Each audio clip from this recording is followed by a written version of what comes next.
কল্পনা করুন আপনি একটি পুরনো অন্ধকার বাড়ির ভিতরে হাঁটছেন। চারপাশে নীরবতা, কিন্তু কোথায় থেকে আসছে হালকা পায়ের শব্দ। আপনি থামলেন, কিন্তু শব্দ থামল না। এটা কি শুধু কাকতালীয়, নাকি সত্যিই কিছু আছে? শতাব্দীর পর শতাব্দী ধরে মানুষ বিশ্বাস করে আসছে ভূত, প্রেত ও অতিপ্রাকৃত শক্তি আমাদের চারপাশে বিদ্যমান। কেউ বলে তারা মৃত মানুষের আত্মা, কেউ বলে অদৃশ্য জগতের প্রাণী, আবার কেউ মনে করে সবই আমাদের মস্তিষ্কের খেলা।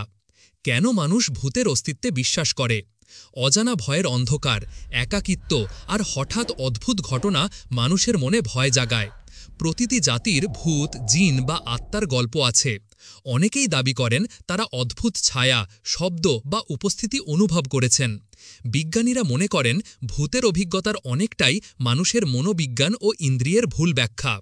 হ্যালুসিনেশনে, ঘুমের ঘোরে বা মানসিক চাপের সময় মস্তিষ্ক এমন কিছু দেখায় যা আসলে নেই।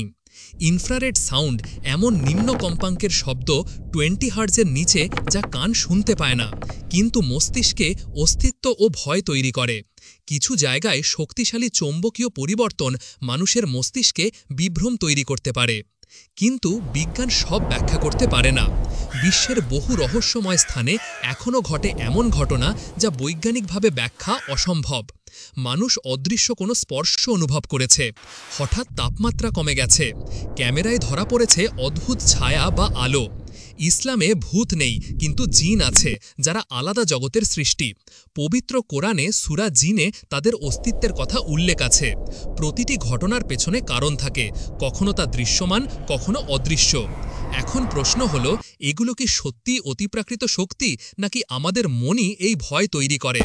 বিজ্ঞান যতই অগ্রসর হোক, মানুষের মনে এই রহস্যের আকর্ষণ কমবে না। কারণ কিছু জিনিস হয়তো শুধু বোঝার জন্য নয়, অনুভব করার জন্যই তৈরি। তাই হয়তো রাতের নির্জনতায় যখন বাতাস থেমে যায়, তখন আমাদের ভিতরে অজানা ভয় আর আমাদের কানে ফিসফিস করে বলে, আমি এখানেই আছি। আপনার কি মনে হয়, ভূতপ্রেত সত্যিই আছে, নাকি সবই মন গড়া? কমেন্টে জানান আর নলেজ ইউনিটির সাথেই থাকুন। ধন্যবাদ।